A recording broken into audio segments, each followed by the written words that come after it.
Today, Iran has launched over 180 ballistic and hypersonic missiles at Israel in one of the most aggressive escalations we've seen in years. The attack has shaken the region and raised the specter of a full-blown conflict. But is this just another chapter in the long-standing tensions between the two nations?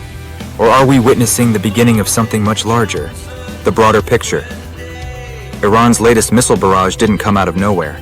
Over the past decade, Iran has been steadily building its missile capabilities, arming groups like Hezbollah and Hamas to pressure Israel from multiple fronts. This attack isn't just a singular act of aggression, it's a strategic move in a broader game. Historically, Iran has used proxy forces and indirect attacks, but today's strike is much more direct, showing their increasing boldness.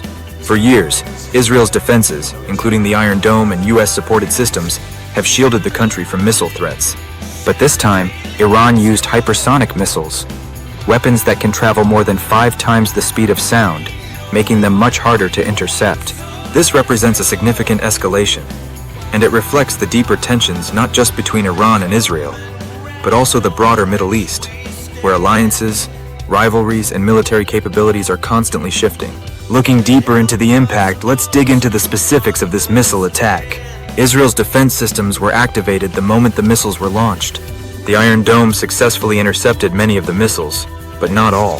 Several managed to hit targets, causing damage in Tel Aviv and other areas, leading to injuries and widespread panic.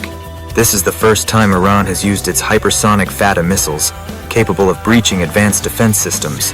It's a serious message to Israel, and a display of Iran's growing military strength. The Revolutionary Guard Corps, responsible for the attack, claims this was in retaliation for Israel's targeted assassinations of key Hezbollah and Hamas leaders. The timing is crucial. Iran chose a moment when Israel was already facing pressure on multiple fronts, including ongoing skirmishes with Hamas in Gaza and Hezbollah in Lebanon. This attack is not just about today. It's part of a bigger strategy to stretch Israel's defenses thin and demonstrate that Iran is not afraid to escalate when provoked. What could be done? So, what can be done to de-escalate this situation? Israel's immediate priority will be to shore up its missile defense systems. But military solutions can only go so far. A long-term solution may lie in diplomatic efforts. Pressuring Iran through international sanctions or engaging in regional dialogue could help contain its influence. Strengthening alliances with key global powers, such as the US and European nations, will also be crucial. These allies could help Israel manage the military threat, but more importantly, work towards long-term stability by addressing the underlying geopolitical struggles in the region. For Israel, a response will be inevitable, but how it chooses to retaliate could define the future of this conflict.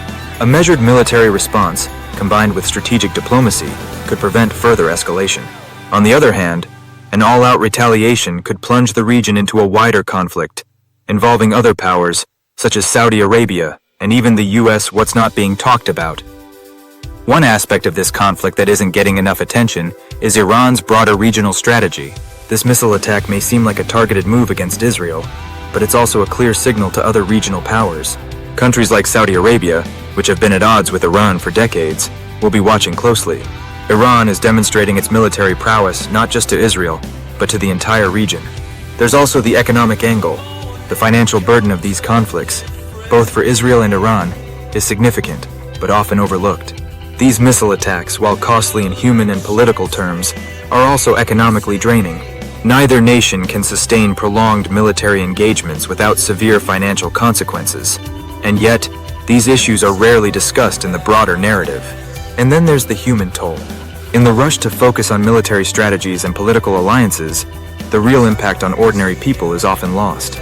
In Israel, families were forced into bomb shelters yet again. Meanwhile, in Iran, the regime's aggressive policies may lead to more sanctions and economic hardships for its people. This is the hidden cost of conflict that no one seems to be addressing. Conclusion: so where does this leave us?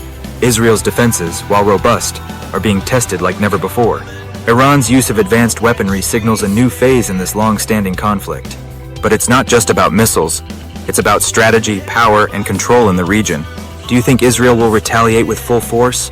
Or will diplomacy be the key to de-escalating tensions? Share your thoughts below and stay tuned for more updates on this developing story.